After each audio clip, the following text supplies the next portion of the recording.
परम सन्मानयोग गुरु रूप गुरु प्यारी साध संगत जीओ वਡਭਾਗੀ हो सतगुरु जी के दिते तुम सदका आप जी नूं यूट्यूब चैनल राही सत्संग करन दा सुभाग प्राप्त होया है।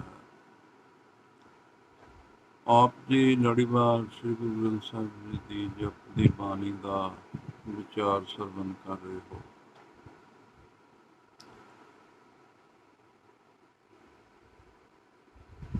विचार सरवण इस तो अगे जो विचार है सरवण करन तो पहला सतगुरु जी की दिती हुई फतेह बुलाइए जी। वाहिगुरु जी का खालसा वाहिगुरु जी की फतेह।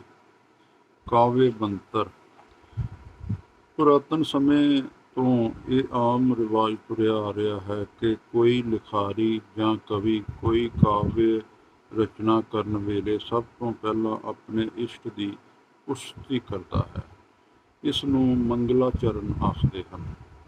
पुस्तक के अखीर विच लिखारी अपने इष्ट का धन्यवाद करता है या उस तो कोई वर मंगता है या अपनी सारी लिखी रचना का सिद्धांत एक दो बंदां विच लिख दिंदा है। गुरु नानक देव जी ने जप दी जी के आरंभ विच ते अखीर विच उही पुरातन तरीका वरत्या है। इस बाणी के असल मजमून दियां 38 पौड़ियां हैं।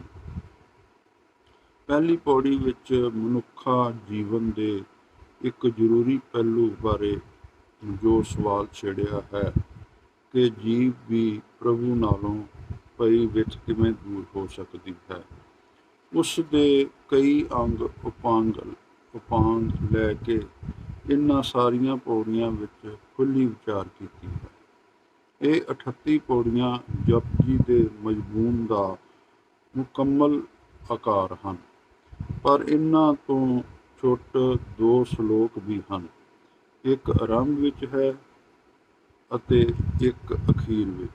मुढ़ले श्लोक विच गुरु नानक देव जी अपने इष्ट अकाल पुरख का स्वरूप बयान करते हैं कि वो सदा ही होने वाला है, सदा ही कायम है। अखीरले श्लोक विच सतगुरु जी के वो सारे मजमून का निचोड़ दिता है जिस उत्ते 38 पौड़ियां विच खुली विचार की गई है। लफ्ज़ जप तो पहला एक ओंकार तो लैके गुरप्रसाद तक मूल मंत्र है। जप जी की बाणी के वजूद नाल एक मूल मंत्र का कोई संबंध नहीं है। इस मूल मंत्र का कोई संबंध नहीं है।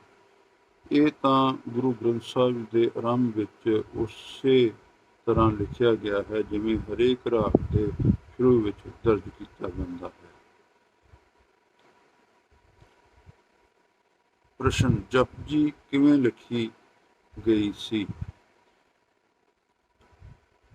पुस्तक पुरातन जन्म साखी की साखी नंबर 10 में प्रवेश अनुसार जपजी परमात्मा की हजूरी विच उचारी गई जदों अजे उदासियां शुरू नहीं होईयां सन ते सतगुरु जी अजे सुल्तानपुर ही रहंदे सन। वही नदी वाली साखी 1507 संमत 1564 विच होई सी। साखी वाला लिखता है कि जदों परमेश्वर के सेवक वही नदी विच इशनान कर रहे सतगुरु नानक देव जी नूं परमेश्वर की दरगाह विच लैके गए तब आवाज़ हुआ नानक मेरा हुक्म तेरी नदरी आया है, तू मेरे हुक्म की सिफत कर। तब बाबा बोलिया धुन उठी निराग आसा जप महला पहला श्लोक आद सच जुगाद सच है भी सच नानक होसी भी सच। जप संपूर्ण किया। डॉक्टर मोहन सिंह जी ने जो कि पंजाब यूनिवर्सिटी दे ओरिएंटल कॉलेज के पंजाबी के महकमे के मुख अध्यापक हैं ਅਤੇ ਪੰਜਾਬੀ ਦੇ ਪ੍ਰਸਿੱਧ ਵਿਦਵਾਨ ਲਿਖਾਰੀ ਹਨ। ਆਪਣੀ ਪੁਸਤਕ ਪੰਜਾਬੀ ਭਾਖਾ ਦੇ ਛੰਦਾਬੰਦੀ ਵਿੱਚ ਇੱਕ ਹੱਥ ਲਿਖੀ ਦਾ ਹਵਾਲਾ ਦਿੱਤਾ ਹੈ, ਜਿਸ ਨੂੰ ਉਹ ਬੋਲੀ ਦੇ ਆਧਾਰ ਤੇ 17ਵੀਂ ਸਦੀ ਦੇ ਮੱਧ ਦੀ ਲਿਖੀ ਮੰਨਦੇ ਹਨ। ਉਹ ਹੱਥ ਲਿਖੀ ਹੁਣ ਪੱਛਮੀ ਪੰਜਾਬ ਯੂਨੀਵਰਸਿਟੀ ਦੀ ਲਾਇਬ੍ਰੇਰੀ ਵਿੱਚ ਹੈ। ਉਸ ਅਨੁਸਾਰ ਜਦੋਂ ਗੁਰੂ ਨਾਨਕ ਦੇਵ ਜੀ ਕਰਤਾਰਪੁਰ ਟਿਕੇ ਹੋਏ ਸਨ ਤਾਂ ਦਰਗਾਹ ਪਰਮੇਸ਼ਰ ਕੀ ਬੁਲਾਇਆ ਵਾਪਸ ਆ ਕੇ ਆਪਣੇ ਸਿੱਖ ਅੰਗਦ ਨੂੰ ਆਖਣ ਲੱਗੇ, ਪੁਰਖਾ ਪਾਰਬ੍ਰਹਮ ਦਾ ਹੁਕਮ ਹੈ ਕਿ ਸਿਫਤ ਮੇਰੀ ਕਰਨੀ। ਗੁਰੂ ਨਾਨਕ ਦੇਵ ਜੀ ਨੇ ਆਪਣਾ ਖਜ਼ਾਨਾ ਅੰਗਦ ਸਿੱਖ ਦੇ ਕੇ ਹਵਾਲੇ ਕੀਤਾ ਕਿ ਉਸ ਪੁਰਖਾ ਹੁਣ ਤੂੰ ਜਪ ਰਚ। ਤਬ ਗੁਰੂ ਬਾਬੇ ਨਾਨਕ ਦੇ ਹਜ਼ੂਰ ਗੁਰੂ ਅੰਗਦ ਬਾਬੇ ਦੀ ਬਾਣੀ ਦਾ ਜੋੜ ਬੰਦਿਆ। ਜਪ ਕਾ 38 ਪੌੜੀਆਂ ਸਾਰੀ ਬਾਣੀ ਵਿੱਚੋਂ ਮੱਥ ਕਰ ਕੱਢੀ ਹੈ। ਇਸ ਹੱਥ ਲਿਖੀ ਅਨੁਸਾਰ ਜਪਜੀ ਗੁਰੂ ਨਾਨਕ ਦੇਵ ਜੀ ਦੀ ਪਹਿਲੀ ਰਚਨਾ ਨਹੀਂ ਹੈ, ਸਗੋਂ ਉਹਨਾਂ ਦੀ ਸਾਰੀ ਬਾਣੀ ਦਾ ਤੱਤ ਹੈ ਤੇ ਇਹ ਤਦੋਂ ਰਚੀ ਗਈ ਜਦੋਂ ਬਾਬਾ ਲਹਿਣਾ ਸ੍ਰੀ ਅੰਗਦ ਦੇਵ ਜੀ ਪਾਸ ਕਰਤਾਰਪੁਰ ਆ ਚੁੱਕੇ ਸਨ। ਉਂਝ ਇਸ ਸਾਖੀਕਾਰ ਨੂੰ ਇਹ ਪਤਾ ਨਹੀਂ ਹੈ ਕਿ ਕਰਤਾਰਪੁਰ ਕਿੱਥੇ ਹੈ। ਉਹ ਬਿਆਸਾ ਨਦੀ ਦੇ ਕੰਢੇ ਸਮਝਦਾ ਹੈ।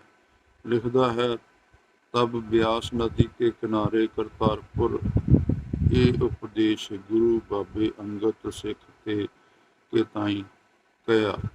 ਬਾਬਾ ਲਹਿਣਾ ਜੀ ਦਾ ਜਨਮ ਸੰਨ 1504 ਵਿੱਚ ਹੋਇਆ ਸੀ ਤੇ 28 ਸਾਲਾਂ ਦੀ ਉਮਰ ਉਹ ਗੁਰੂ ਨਾਨਕ ਜੀ ਦੇ ਪਾਸ ਸੰਨ 1532 ਵਿੱਚ ਕਰਤਾਰਪੁਰ ਆਏ ਸਨ। ਸਾਖੀ ਤੋਂ ਇਹ ਗੱਲ ਵੀ ਸਾਫ਼ ਦਿਸਦੀ ਹੈ ਕਿ ਬਾਬਾ ਲਹਿਣਾ ਜੀ ਗੁਰੂ ਨਾਨਕ ਦੇਵ ਜੀ ਦੇ ਬਹੁਤ ਹੀ ਨਿਕਟੀ ਹੋ ਚੁੱਕੇ ਸਨ। ਉਹਨਾਂ ਨੂੰ ਅੰਗਦ ਨਾਮ ਵੀ ਮਿਲ ਚੁੱਕਿਆ ਹੋਇਆ ਸੀ। ਇੱਥੋਂ ਇਹੀ ਅੰਦਾਜ਼ਾ ਲੱਗ ਸਕਦਾ ਹੈ ਕਿ ਜਪ ਜੀ ਗੁਰੂ ਨਾਨਕ ਦੇਵ ਜੀ ਦੀ ਪਿਛਲੀ ਉਮਰੇ ਲਿਖੀ ਗਈ ਸੀ, ਤਦੋਂ ਸਾਰੀਆਂ ਉਦਾਸੀਆਂ ਨੂੰ ਮੁੱਕਿਆ ਚੋਖਾ ਚਿਰ ਹੋ ਚੁੱਕਿਆ ਸੀ। ਨੋਟ, ਇੱਥੇ ਇਹ ਹੱਥ ਲਿਖੀ ਦਾ ਇਹ ਇਸ਼ਾਰਾ ਵੀ ਪਾਠਕ ਦਿੰਦੇ ਚੇਤੇ ਰੱਖਣ ਕਿ ਗੁਰੂ ਨਾਨਕ ਦੇਵ ਜੀ ਨੇ ਆਪਣੀ ਸਾਰੀ ਬਾਣੀ ਜੋ ਉਹਨਾਂ ਆਪ ਹੀ ਲਿਖ ਰੱਖੀ ਹੋਈ ਸੀ, ਸ੍ਰੀ ਗੁਰੂ ਅੰਗਦ ਦੇਵ ਜੀ ਨੂੰ ਦੇ ਦਿੱਤੀ ਸੀ। ਆਪਣਾ ਖਜ਼ਾਨਾ ਅੰਗਦ ਸਿੱਖ ਦੇ ਹਵਾਲੇ ਕੀਤਾ।